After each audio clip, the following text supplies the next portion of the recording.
30 de mayo, ¿qué tal? Muy buenos días, bienvenidos a su programa Contacto Directo. Empezamos revisando quiénes son hoy nuestros invitados.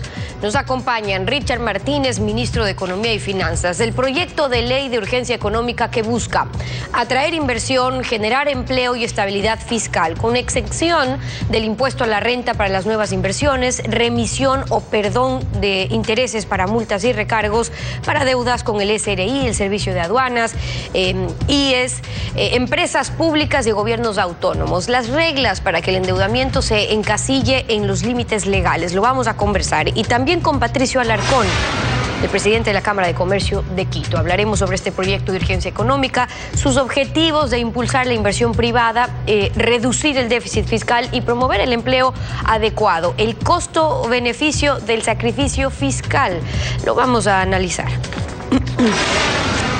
El gobierno apuesta por retomar el ahorro mediante la creación de un fondo como se tuvo en el pasado. El proyecto de ley de urgencia económica plantea que los excedentes de los recursos naturales no renovables vayan a un fondo que, como señala el ministro de Hidrocarburos, será para la época de vacas flacas. Aunque todavía falta definir desde cuándo empezaría el ahorro, pues el Estado tiene compromisos de pagos pendientes aún.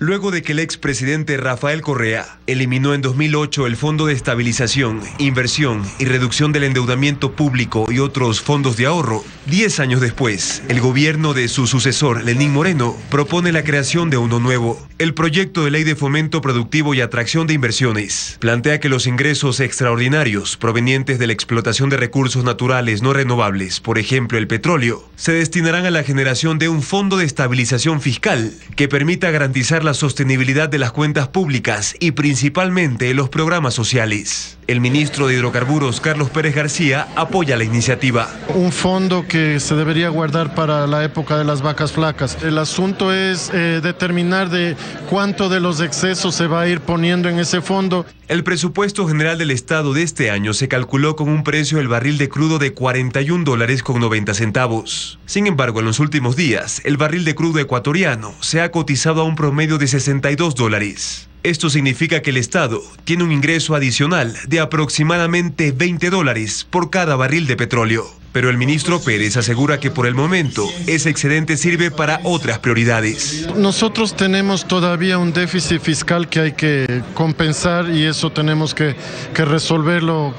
Pues el ministro de Finanzas, de Economía y Finanzas está encargado de resolver esto. En caso de que la Asamblea apruebe el proyecto económico y entre en vigencia según las autoridades, la creación de este fondo sería en un largo plazo y el monto de los aportes deberá definirse en un reglamento. ¿Qué tal, Alfredo? Buenos días, ¿cómo te va? Muy bien, Steffi, buenos días a todos.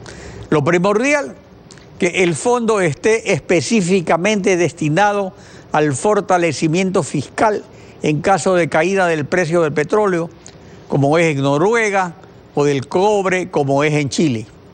Pero no para garantizar pagos de deudas, como ocurrió con el FEIRED, fondo que Correa se tomó y que había servido para asegurar lucro leonino a los tenedores de bonos de la deuda externa de entonces, y que luego Correa utilizó para lo mismo, en la bonanza, como garantía colateral a los créditos de China, con la diferencia que no se depositaron en cuenta del Banco Central, sino en cuenta del Banco de China en Panamá.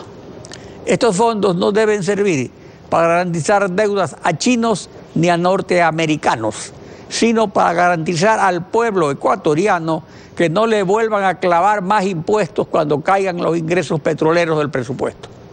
Entre tanto, siguen las vacas flacas.